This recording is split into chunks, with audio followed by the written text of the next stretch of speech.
إن الحمد لله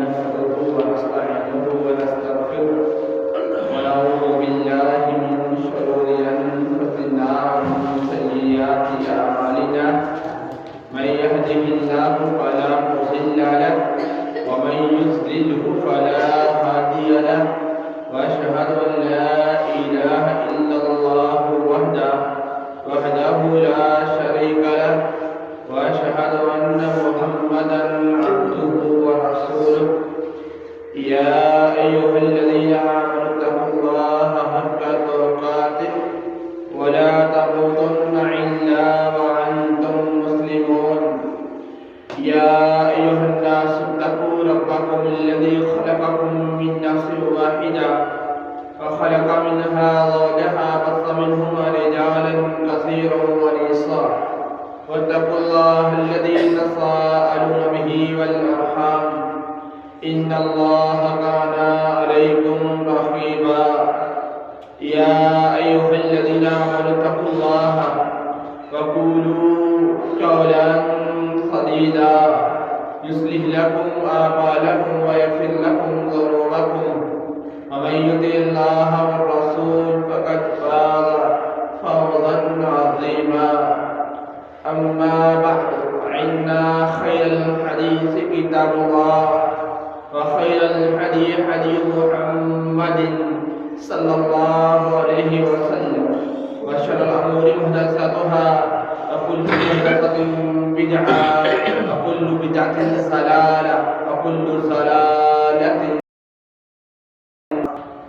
وقال الله عز وجل رب اشرح لي صدري ويسر لي امري واحلل عقدة من لساني يفقهوا قولي.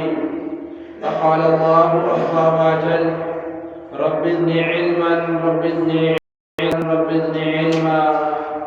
وقال الله تبارك وتعالى في مقام آخر وما آتاكم الرسول فخذوه وما نهاكم عنه فانتهوا واتقوا الله إن الله شديد العقاب. وقال النبي صلى الله عليه وسلم عن أبي هريرة رضي الله تعالى عنه قال رسول الله صلى الله عليه وسلم حق المسلم على المسلم ست إذا لقيته فسلم عليه وإذا دعاك فاعجبه وإذا استنصحك فانتهه وإذا عطس فحمد الله فشمته وإذا مرض فاعده وإذا مات فاتبعه. متفق عليه أو كما قال عليه الصلاة والسلام. ہر قسم کی حمد و ثنا ہر قسم کی تعریفات اللہ رب العالمین کے لیے، اللہ خالق المالک کے لیے، اللہ داتا اور دستگیر کے لیے، جس اللہ نے پوری کائنات کو پیدا کیا، جس اللہ نے زمین اور آسمان کو بنایا، جس اللہ نے مسلمان بنایا، مسلمان گھرانے کے اندر پیدا کیا. لادالات بے شمار درود و سلام پیارے پیغمبر جناب محمد رسول اللہ صلی اللہ علیہ وسلم کی ذات اقدس پر، جنہوں نے بھی ہدایت کا راستہ بتلایا، ہمیں جہنم والے راستے سے روک کر جنت والے راستے پر لایا. میرے محترم بھائیو، اللہ رب العالمین نے ہمیں زندگی دی اور اس کے ساتھ وقت دیا، ٹائم دیا اور مہلت دی کہ میرے بندے تو دنیا میں مجھے راضی کر دے، کل قیامت والے دن میں راضی کر دوں گا. تو دنیا میں میرے احکامات، میرے کلام، میرے فرمان، میری کتاب اللہ کے مطابق زندگی گزار لے تو کل قیامت والے دن ایسے تو کہتا جائے گا میں تیری بات کو مانتا جاؤں گا. اور آج اگر ہم نبی علیہ السلام کے فرمان کو مانیں، اس پہ عمل کریں، تو رب کعبہ کی قسم ہے میرے محترم بھائیوں، قیامت والے دن ہمارا سارے کے سارے رشتہ دار، حتیٰ کہ ساری دنیا ہمارا ساتھ چھوڑ دے گی، ہمیں تنہا کر دے گی، ہمیں اکیلا چھوڑ دے گی، لیکن جس نے نبی محمد صلی اللہ علیہ وسلم کی بات کو مانا ہوگا، ان کی بات پہ عمل کیا ہوگا، میرے محترم بھائیوں، نبی کائنات علیہ السلام اپنے ہاتھوں سے اپنے اس امتی کو حوض کوثر پلائے گا۔ اور جو بندہ ایک دفعہ پی لے گا نبی محمد صلی اللہ علیہ وسلم کے ہاتھوں سے حوض کوثر، تو میرے محترم بھائیو دوبارہ اس کو پیاس نہیں لگے گی۔ لیکن میرے محترم بھائیو، اللہ رب العالمین بھی یہی فرماتے ہیں، رب کا فرمان ہے، رب کا کلام ہے۔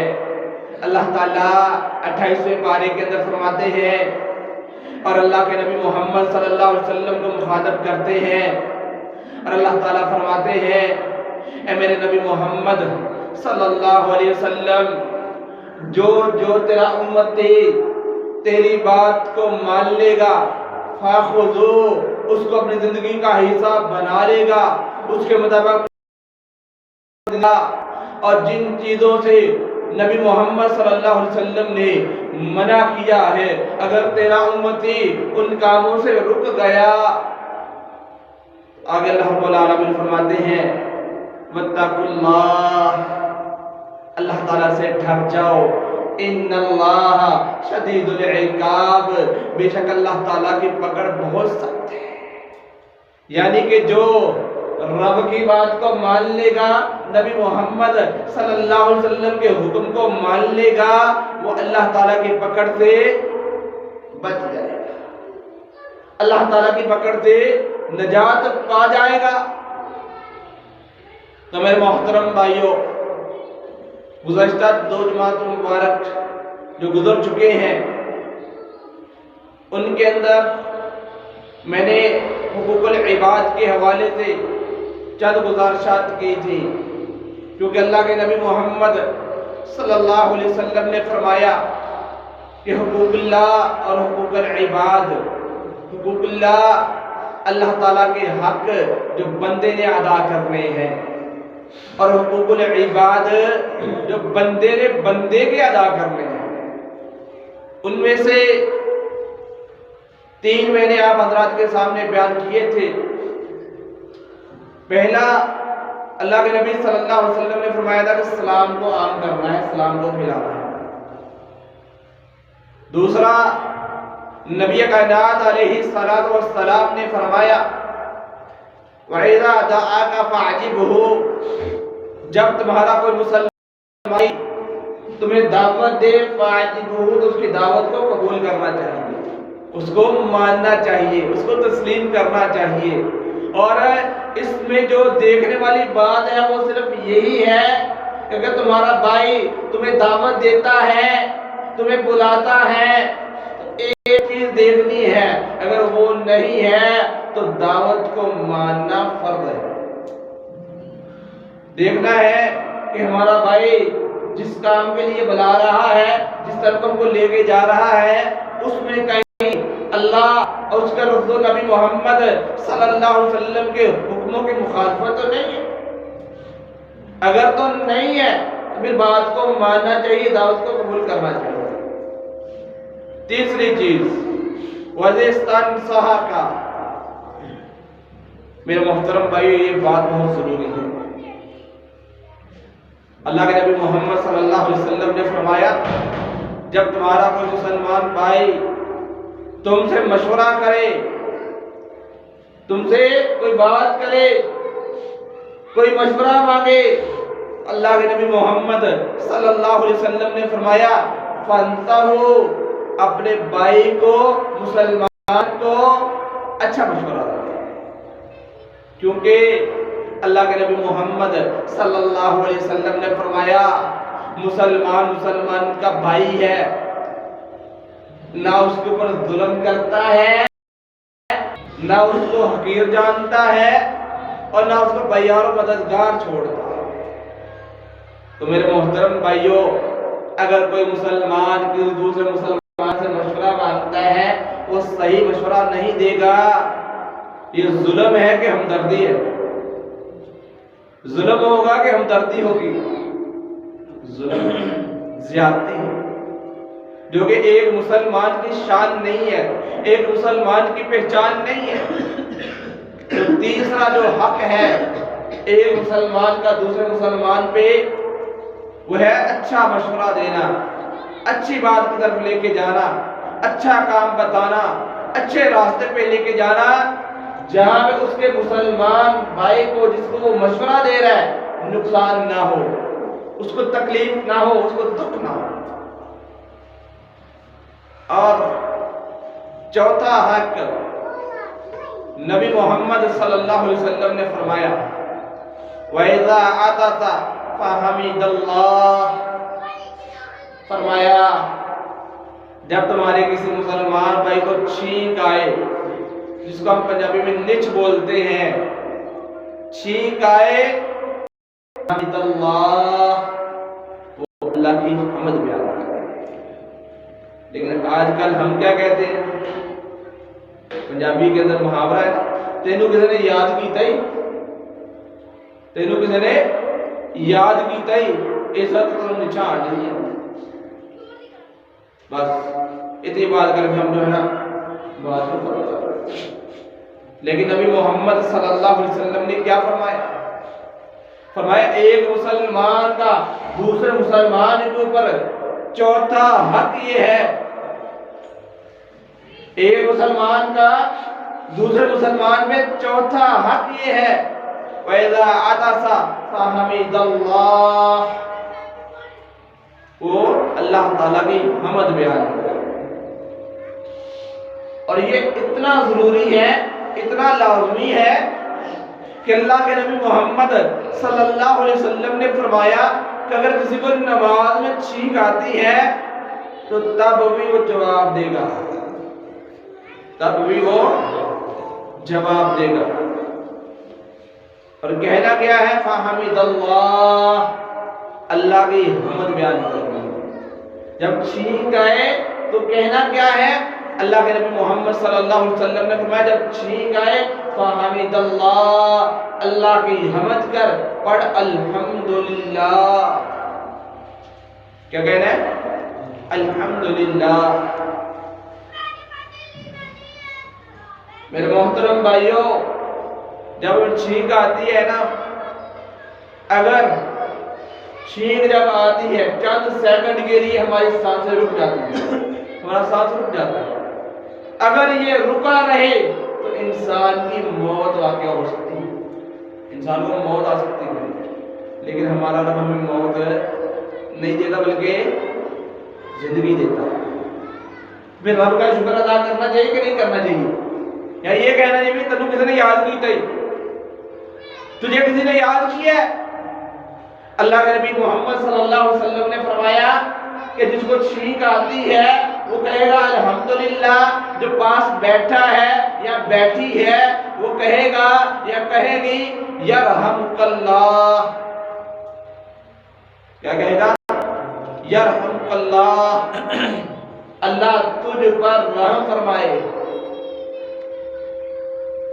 اللہ تجھ پر رحم فرمائے۔ پھر اللہ کے نبی صلی اللہ علیہ وسلم نے اس بات نہیں کیا بلکہ فرمایا جس کو چھینک آئی ہے وہ کہے گا الحمدللہ، اور جو پاس بیٹھا ہے وہ کہے گا یرحمک اللہ۔ جس کو چھینک آئی وہ کہے گا اللہ تیرا شکر ہے، اور جس نے سنی ہے وہ کہے گا یرحمک اللہ، اللہ تجھ پہ رحم کرے، اللہ تجھ پہ اپنا فضل کرے، اللہ تجھ پہ اپنی رحمت نازل کرے۔ اور جس نے یہ کلمات کہے ہیں نا یرحمک اللہ، جس کو چھینک آئی ہے وہ بھی اس کو دعا دے گا، وہ بھی اس کو دعا دے گا۔ وہ کیا کہے گا؟ یہدیکم اللہ ویصلح بالکم، یہدیکم اللہ ویصلح بالکم، اللہ تعالیٰ تجھے ہدایت دے اور تیری حالت کو درست کرے۔ اللہ تعالیٰ تجھے ہدایت دے اور تیری حالت کو درست کرے۔ اور اس کے ساتھ ایک بات اور یاد رکھیں، اگر آپ کسی ایسی جگہ کام کرتے ہیں جہاں آپ کے ساتھ غیر مسلم لوگ بھی ہیں، جو آپ کے ساتھ جاب کرتے ہیں، کام کرتے ہیں، دیہاڑی کرتے ہیں، اگر وہاں پہ کسی غیر مسلم کو چھینک آتی ہے تو اس کے لیے بھی دعا کرنی ہے، اس کے لیے بھی دعا کرنی ہے۔ لیکن اس کے بارے میں نبی صلی اللہ علیہ وسلم نے وضاحت کی ہے، اگر کسی غیر مسلم کو چھینک آتی ہے تو وہاں پہ یرحمک اللہ نہیں کہنا۔ یہ جو لفظ ہے یرحمک اللہ، یہ مسلمان کے لیے، ایک مسلمان نے دوسرے مسلمان کو دعا دینی ہے، لیکن جب کسی غیر مسلم کو چھینک آتی ہے تو وہاں پہ دعا نہیں دینی، اس کے لیے دعا کرنی ہے، اس کے لیے دعا کرنی ہے۔ غیر مسلم کو چھینک آئے تو یرحمک اللہ نہیں کہنا، بلکہ کہنا یہدیکم اللہ ویصلح بالکم، کہ اللہ اس کو ہدایت دے، اے اللہ اس کو صحیح راستے پہ لے کے آ، اے اللہ اپنے دین کی طرف لے کے آ، اپنے اسلام کی طرف لے کے آ۔ تو میرے محترم بھائیوں، اللہ کے نبی محمد صلی اللہ علیہ وسلم کو چھینک رب کی طرف سے، چھینک اللہ تعالیٰ کی طرف سے آتی ہے، چھینک اللہ تعالیٰ کی طرف سے آتی ہے، اس لیے بھی اس کا جواب دینا ضروری ہے۔ اور یہ جو جمائی، اس کو ہم باسی بولتے ہیں، جمائی منہ کھولتے ہیں، فرمایا یہ شیطان کی طرف سے ہوتی ہے اور چھینک رحمان کی طرف سے ہوتی ہے، اس لیے بھی اس کا جواب دینا ضروری ہے۔ لیکن یہاں پہ ایک بات اور سمجھیں، جیسے عام حالت میں ہم بیٹھے ہیں، چھینک آنے والا اللہ تعالیٰ کی تعریف بیان کرے گا اور سننے والا جواب دے گا، پھر جس کو چھینک آئی وہ بھی جواب دے گا، وہ دوبارہ کلمہ دہرائے گا یہدیکم اللہ ویصلح بالکم۔ لیکن نبی صلی اللہ علیہ وسلم نے فرمایا کہ جب نماز ہو رہی ہو، یا جماعت کے ساتھ نماز پڑھ رہا ہو یا انفرادی طور پہ رہا ہو، اگر تب چھینک آتی ہے تو اونچی آواز سے الحمدللہ نہیں کہنا، بلکہ آہستہ آواز میں الحمدللہ کہنا ہے، اور ساتھ والا بھائی نمازی جواب نہیں دے گا، نماز میں جواب نہیں ہے، جواب جو ہے وہ عام حالت میں دینا ہے، نماز کے علاوہ دینا ہے، لیکن نماز میں سب نمازی جس کو چھینک آتی ہے وہی صرف کہے گا الحمدللہ، لیکن اللہ تعالیٰ فرماتے ہیں کہ نماز میں بھی میرا شکر ادا کرنا ہے، کیونکہ یہ رحمان کی طرف سے، تو رحمان چاہتا ہے کہ میرا بندہ میرا شکر ادا کرے۔ تو میرے محترم بھائیوں، چوتھا حق یہ ہے کہ جب تمہارے کسی مسلمان بھائی کو چھینک آئے تو اس کا جواب دو اور جواب لو۔ پانچواں حق، اللہ کے نبی محمد صلی اللہ علیہ وسلم نے فرمایا ایک مسلمان کا دوسرے مسلمان پہ پانچواں حق یہ ہے وَإِذَا مَرِضَ فَعُدْهُ، جب تمہارا کوئی مسلمان بھائی بیمار ہو جائے، لاچار ہو جائے، بے بس ہو جائے، بیماری اس کو جکڑ لے، بیماری اس کو جکڑ لے، سنائے وَعُدْهُ، اس کی بیمار پرسے کرو، اس کی بیمار پرسے کرو۔ لیکن آج ہمارے یہاں ہوتا کیا ہے، ہم ملازے پالتے ہیں، ملازے، کہ بھئی وہ میرے گھر آیا تھا، اس نے پتہ کیا تھا جب میں بیمار ہوا تھا، تو اب مجھے بھی جانا چاہیے، اب مجھے بھی جانا چاہیے۔ کوئی رشتہ دار ہے، کوئی دوست ہے، کوئی جاننے والا ہے تو ہم اس کے ہاں جاتے ہیں، کہ دوسرے کے گھر نہیں جاتے۔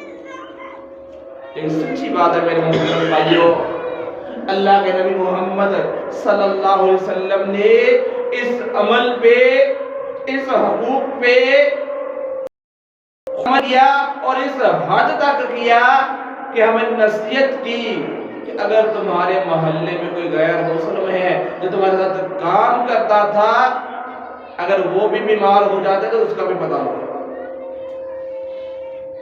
لیکن بدقسمتی یہ ہے کہ ہم تو مسلمانوں کا حال نہیں پوچھتے, ہم تو مسلمان کے ہاں نہیں جاتے. کوئی نمازی 5 دن 10 دن تک مسجد میں نہ آئے, ہم اس کا حال تک نہیں پوچھتے, ہم اس کا پتہ تک نہیں کرتے. اللہ کے نبی محمد صلی اللہ علیہ وسلم جب کوئی صحابی, کوئی ساتھی نمازی مسجد سے غیر حاضر ہوتا اور کافی دن تک ہوتا, اللہ کے نبی صلی اللہ علیہ وسلم اپنے صحابہ سے پوچھتے بھئی فلاں ہے, اور جب پتہ چلتا کہ وہ بیمار ہے تو اللہ کے نبی صلی اللہ علیہ وسلم اپنے صحابہ کو ساتھ لے کے جایا کرتے تھے, اس کی بیمار پرسی کیا کرتے. اور اس کے کرنے کا فائدہ کیا ہے, اس کا ثواب کیا ہے, اجر کیا ہے؟ اللہ کے نبی محمد صلی اللہ علیہ وسلم نے فرمایا جب کوئی مسلمان بیمار ہوتا ہے, جب کوئی مسلمان بیمار ہوتا ہے فَأُدْعُوهُ, اس کی بیمار پرسی کرو. جس کو پتا چلا بھی میرے محلے میں, میری گلی میں, میرے گاؤں میں یا مسجد میں جو ساتھی نماز پڑھتے ہیں یا جو ساتھی کام کاج ہمارے ساتھ ہیں, ان میں سے یا جن کو ہم نہیں جانتے لیکن ہے تو مسلمان,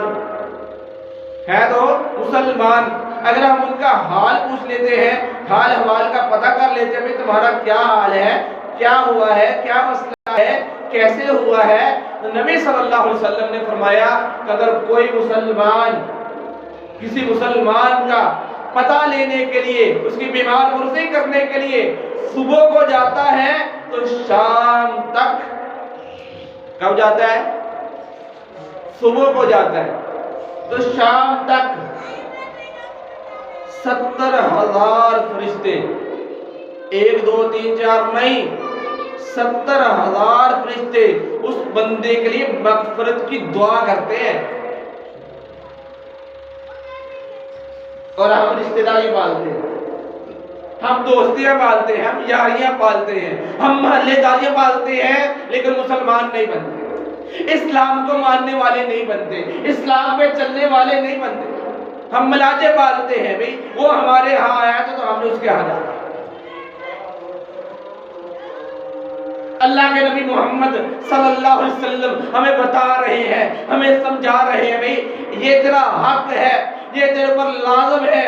حاجی صاحب, نمازی صاحب, قرآن کو پڑھنے والے, احادیث کو ماننے والے, اے مسلمان کلمہ پڑھنے والے, یہ تیرے پر لازمی ہے کہ جب کوئی مسلمان بیمار ہوتا ہے تو اس کو جانتا ہے یا نہیں جانتا, لیکن تو اس کا حال پوچھتا ہے,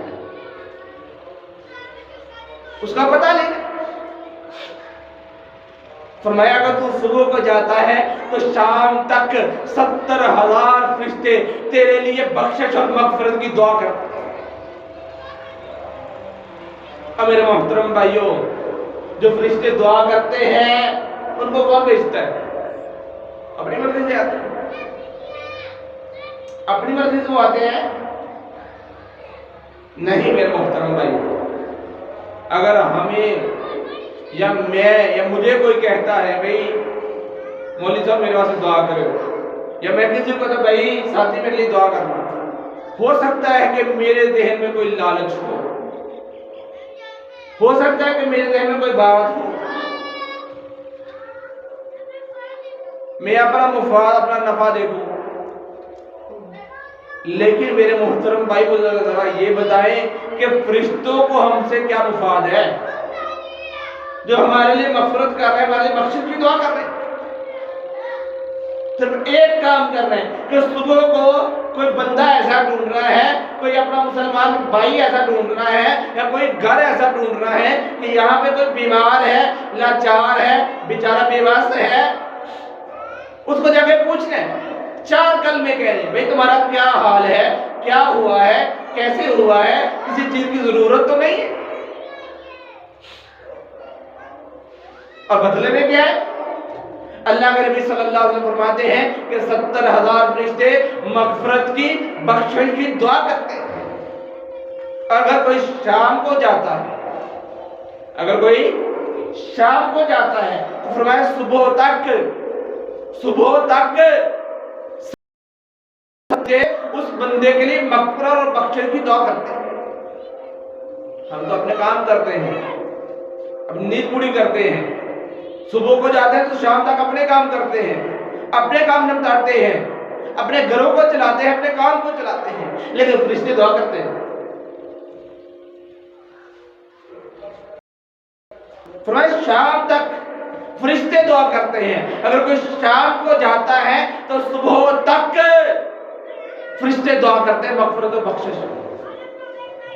اور اس کے ساتھ ایک اور بات کی نبی صلی اللہ علیہ وسلم نے وضاحت کی کہ جو کسی مسلمان بیمار کا پتہ لینے کے لیے جاتا ہے، بیمار پرسی کرنے کے لیے جاتا ہے، تو نبی کائنات علیہ السلام نے فرمایا کہ جب تک وہ بیمار کے پاس، لاچار اور بے بس انسان کے پاس بیٹھا رہتا ہے، وہ ایسے ہی ہے کہ جنت کے باغیچوں میں سے کسی ایک باغیچے میں وہ بیٹھا ہوا ہے۔ بیٹھا ہوگا ہے تلواڑا کے اندر، اپنے محلے میں، اپنے گھر میں، اپنی گلی میں۔ اور اللہ کے نبی صلی اللہ علیہ وسلم کیا فرماتے ہیں کہ وہ پتہ لینے کے لیے گیا ہے، بس اس نے اتنا ہی کیا ہے، وہ ایسے ہی ہے جیسے کہ وہ جنت کے اندر بیٹھا ہے۔ سبحان اللہ۔ لیکن میرے محترم بھائیوں، یہ دعائیں، یہ بخشش اور مغفرت کی دعائیں ہمیں تب ملے گی جب ہم اللہ کے لیے اس عمل کو کریں گے، ہم نبی صلی اللہ علیہ وسلم کے حکم کو مان کے کریں گے۔ اگر ہم ملازے پالنے کے لیے کریں گے، دوستیاں رکھنے کے لیے کریں گے، یاریاں رکھنے کے لیے کریں گے، اور اپنا آپ رکھنے کے لیے کریں گے، یا یہ کہیں گے بھئی وہ ہمارے ہاں آتا ہے اس لیے ہم نے بھی اس کے ہاں جانا ہے، پھر کوئی نیکی، کوئی ثواب، کوئی مغفرت نہیں۔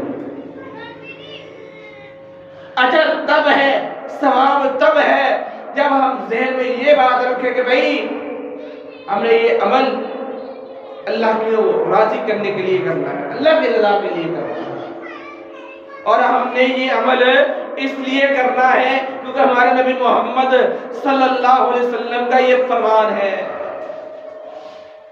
یہ فرمان ہے۔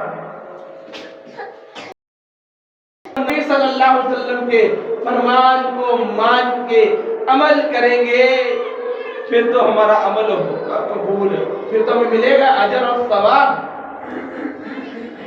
لیکن اگر ہم صرف اپنی ناک بچانے کے لیے، اپنی ناک رکھنے کے لیے، اپنا آپ رکھنے کے لیے کہ بھئی مجھے اس کے پاس جانا ہے کیونکہ وہ ہمارے گھر آتا تھا، میرے والد صاحب کا، میری والدہ صاحب کا، میرے بھائی کا وہ پتہ لینے کے لیے آیا تو میں نے اس لیے جانا ہے، تو میرے محترم بھائیوں، اللہ تعالیٰ پتہ کیا فرماتے ہیں؟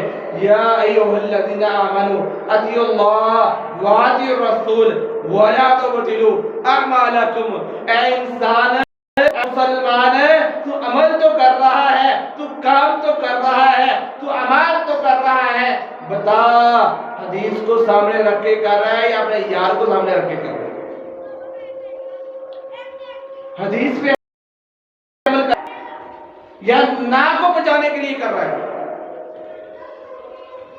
تو میرے محترم بھائیوں، یہ وہ حقوق ہے جن کی معافی نہیں ہے، جن کی کوئی تلافی نہیں ہے، جن کی چھوٹ نہیں ہے، کیونکہ کل قیامت والے دن جیسا کہ آپ پہلے بھی سن چکے ہیں، قیامت والے دن ایک مسلمان دوسرے مسلمان کو معاف نہیں کرے گا، دنیا میں معافی مانگنا، قیامت والے دن تو یا سزا ہے یا جزا ہے، یا جزا ہے یا سزا ہے، دو چیزیں۔ اور اگر ہم نے کسی مسلمان کا حق ادا نہ کیا ہوگا، ہم حقوق اللہ میں پاس ہو گئے، نماز میں بھی پاس ہو گئے، رمضان کے بعد میں بھی پاس ہو گئے، اور حج میں بھی پاس ہو گئے، حقوق اللہ تو پورے ہو گئے، اس میں ہم پاس ہو گئے، لیکن اگر آپ کسی مسلمان نے گریبان پکڑ لیا، بھائی بتاؤ مولوی صاحب تو انہوں پتا سی نا اے کم کر رہا تھا بیتا میں ہونی کیا کیوں نہیں؟ اللہ کے نبی صلی اللہ علیہ وسلم کیا ایک عیسائی بچہ، غیر مسلم بچہ، مسلمان نہیں، اللہ کے نبی صلی اللہ علیہ وسلم کے ہاں ایک عیسائی بچہ، غیر مسلم بچہ کام کرتا تھا، بیمار ہو گیا۔ نبی صلی اللہ علیہ وسلم نے صحابہ سے پوچھا کہ صحابہ بتاؤ وہ بچہ کہاں ہے؟ کہ اللہ کے نبی وہ تو بیمار، وہ بہت شدید بیمار ہے۔ اللہ کے نبی صلی اللہ علیہ وسلم نے فرمایا میرے صحابہ دلونی، میری رہنمائی کرو، آؤ میرے ساتھ چلو۔ اللہ کے نبی صلی اللہ علیہ وسلم گئے، کہاں؟ کس کے گھر میں گئے؟ مسلمانوں کا گھر تھا، صحابہ کا گھر تھا، کن کا گھر تھا؟ رشتہ داروں کا گھر تھا یا دوستی یاری نبھانے کے لیے گئے تھے؟ ایک غیر مسلم کے یہاں گئے تھے، اس لیے انسانیت کے ناطے، انسانیت کے ناطے۔ اور بچہ کون ہے؟ مسلمان نہیں ہے، غیر مسلم ہے۔ اللہ کے نبی صلی اللہ علیہ وسلم دروازے پر دستک دی، دروازہ کھلا، اللہ کے ساتھ تھے۔ بچے کو جب دیکھا تو بچے کا پہلے حال احوال پوچھا، پھر اللہ کے نبی صلی اللہ علیہ وسلم نے فرمایا بیٹا مسلمان ہو جاؤ، بیٹا مسلمان ہو جاؤ۔ بیٹے نے باپ کی طرف دیکھا، بیٹے نے باپ کی طرف دیکھا کہ بجان آپ کیا کہتے ہیں؟ آج باپ کی اہمیت ہی کوئی نہیں نا، باپ کو مانتا ہی کوئی نہیں، سمجھتا ہی کوئی کچھ نہیں۔ اگر کوئی کچھ نہیں نہ سمجھتا ان سے پوچھو جن کے باپ نہیں ہے، ان سے پوچھو باپ کیا ہوتے ہیں، والد کیا ہوتا ہے۔ اللہ کے نبی صلی اللہ علیہ وسلم اس بچے سے کہا بیٹا مسلمان ہو جاؤ۔ بیٹے نے باپ کی طرف دیکھا، باپ نے کہا بیٹا ابو القاسم جو کہہ رہے ہیں مان لو۔ نبی صلی اللہ علیہ وسلم کا نام محمد تھا صلی اللہ علیہ وسلم، اور ان کی کنیت ابو القاسم تھی بیٹے کے نام پہ، تو کہا ابو القاسم جو کہتے ہیں مان لو۔ بیٹے نے چہرے کی طرف دیکھا اور کلمہ پڑھ لیا، مسلمان ہو گیا۔ اور ابھی مسلمان ہوا ہی تھا، چند منٹ یا چند سیکنڈ کے بعد فوت ہو گیا، چند منٹ یا چند سیکنڈ کے بعد فوت ہو گیا۔ نبی صلی اللہ علیہ وسلم نے کیا فرمایا؟ اے میرے صحابہ اس کی تدبیر بھی کرنی ہے، اس کو کفن دفن بھی دینا ہے، اور اس کا جنازہ بھی پڑھنا، تیاری کرو۔ کون تھا وہ؟ مسلمان تھا۔ اگر کوئی ایسا بھائی، کوئی ایسا ساتھی محلے میں رہنے والا، گلی میں رہنے والا، گاؤں میں رہنے والا کہ جو دین کو نہیں جانتا، اسلام کو نہیں مانتا، یا دین کو نہیں سمجھتا، یا وہ نماز نہیں پڑھتا، یا وہ قرآن نہیں پڑھتا، یا وہ مسلمان ہے ہی نہیں، اگر ہم لوگ اس کے پاس جائیں گے، بیماری کی حالت اس کو دعوت دیں گے، نصیحت کریں گے بھائی بیمار ہے تو، لاچار ہے تو، بے بس ہے تو، تیری حالت میں زندگی ختم ہو سکتی ہے، اللہ سے توبہ کر لے، معافی مانگ لے، اسلام کی طرف آ جائے، دین کی طرف آ جائے، قرآن پڑھنا شروع کر دے، نماز شروع کر دے۔ اگر وہ غیر مسلم ہے تو کہا جائے ایک مسلمان ہو جا، جنت ملے گی، جہنم سے بچ جائے گا۔ کیا جس کو آپ جانتے نہیں ہیں، پہچانتے نہیں ہیں، اگر آپ اس کے پاس ایک مسلمان ہونے کے ناطے بن کے جائیں گے تو کیا وہ آپ کی بات کو ٹکرائے گا؟ میرے محترم بھائی نہیں ٹکرائے گا۔ جب اس کے سگے نہیں آئیں گے، مسلمان جائیں گے، صرف اس ناطے سے بھئی ہم نے اس کو تبلیغ کرنی ہے، ہم نے دین کی دعوت دینی ہے، تو تب تو ہمیں فائدہ ہوگا۔ اس حدیث سے یہ بات بھی ملتی ہے بھئی اگر کوئی مسلمان بیمار ہے تو تب بھی اس کا پتہ لو، اس کی بیمار پرسی کرو۔ اگر کوئی غیر مسلم ہے، مسلمان نہیں ہے، تو اس کو دین کی دعوت دینے کے لیے، اسلام کی طرف لانے کے لیے اس کو نصیحت کرو، اس کو تبلیغ کرو۔ انک تہدی الی صراط مستقیم، تمہارا کام تو صرف دین کی دعوت دینا ہے۔ اگر دل میں بات ڈالا یہ رب کا کام ہے، دین کی طرف لے کے آنا رب کا کام ہے، لیکن اپنا کام تو پورا کرو، اور تم تو حدیث پہ عمل کرو، تم تو نبی صلی اللہ علیہ وسلم کے فرمان کو سمجھو۔ لیکن میرے محترم بھائیوں، جب ہم اپنا ناک بچائیں گے، اپنی دوستی بچائیں گے، اپنی یاری رکھیں گے، اپنی رشتہ داریاں پالیں گے اور مسلمان ہونے کو ایک سائڈ پہ کر دیں گے، پھر اللہ تعالیٰ فرماتے ہیں وَلَا تُبْطِلُوا أَعْمَالَكُمْ، اپنے عمل کو ضائع مت کر دیں، اپنے وقت کو ضائع کر دیں۔ اس لیے میرے محترم بھائیوں، دو باتیں میں نے آپ کے سامنے رکھی ہیں، 5 حقوق رکھ دیے گئے ہیں۔ میں اللہ تعالیٰ سے دعا کرتا ہوں کہ میرا رب، میرا اللہ ہم سب بھائیوں کو، ساتھیوں کو، جتنے مسلمان بھائی ساتھی سن رہے ہیں، اللہ تعالیٰ میرے سمیت ہم سب کو عمل کرنے کی توفیق عطا فرمائے، ہمیں اس کے مطابق چلنے کی توفیق عطا فرمائے، تاکہ یہی ہمارے اعمال، یہی ہمارا عمل کل قیامت والے دن ذریعہ نجات بن جائے، اور ہمارا رب ہماری مغفرت کر دے اور ہمیں بخش دے اور ہمیں جہنم سے آزاد کر کے جیسے اب ہم بیٹھے ہیں ایسے ہی اللہ تعالیٰ ہمیں جنت کے اندر اکٹھا کر دے۔ تو میرے محترم بھائی، اس کے لیے کوشش لازمی ہے، اس کے لیے کوشش کرنی ہے۔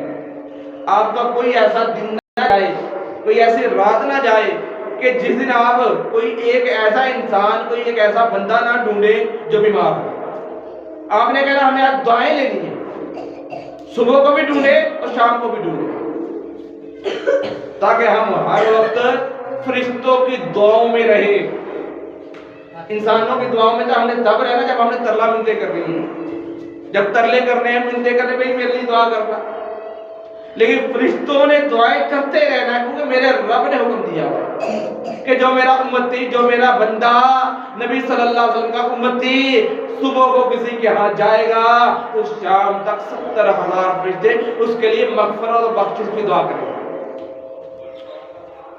اور وہ رب کے حکم سے آئے ہوئے ہوں گے اور رب کی نافرمانی نہیں کریں گے۔ ہم انسان نافرمانی کرتے ہیں، اور جو شام کو آئے گا تو صبح تک دعائیں، یعنی کہ 24 گھنٹے دعائیں اگر ہم لینا چاہتے ہیں، ہم بخشش اور مغفرت چاہتے ہیں، تو میرے محترم بھائیوں ہمیں کوئی نہ کوئی بھائی ساتھی ڈھونڈنا ہے، اور اللہ کی رضا کے لیے ڈھونڈنا ہے، اللہ کے لیے، اپنی ناک رکھنے کے لیے نہیں، اللہ کے لیے اپنا ڈھونڈ رہا ہے، کوئی انسان ڈھونڈ رہا ہے کہ جس کا ہم نے اللہ کی رضا کے لیے پتہ لینے کے لیے جانا ہے، حال احوال پوچھنے کے لیے جانا ہے، تاکہ وہ ہمارا بھائی ساتھی صحت یاب ہو جائے، اللہ اس کو صحت دے دے اور ہمارے لیے اجر عظیم لکھ دیا جائے۔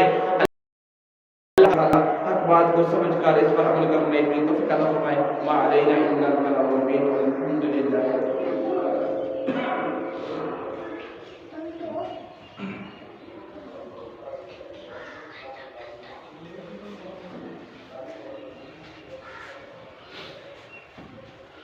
إن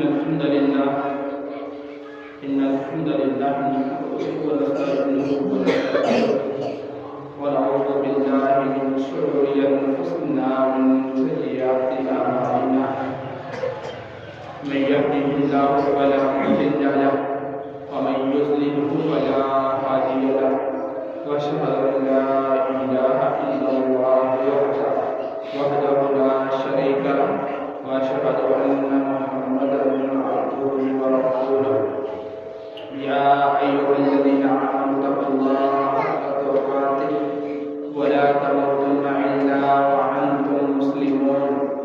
يا أيها الناس اتقوا ربكم الذي خلقكم من نفس واحدة وخلق منها زوجها وبث منهما رجالا كثيرا ونساء، واتقوا الله الذي تساءلون به والأرحام إن الله كان عليكم رقيبا۔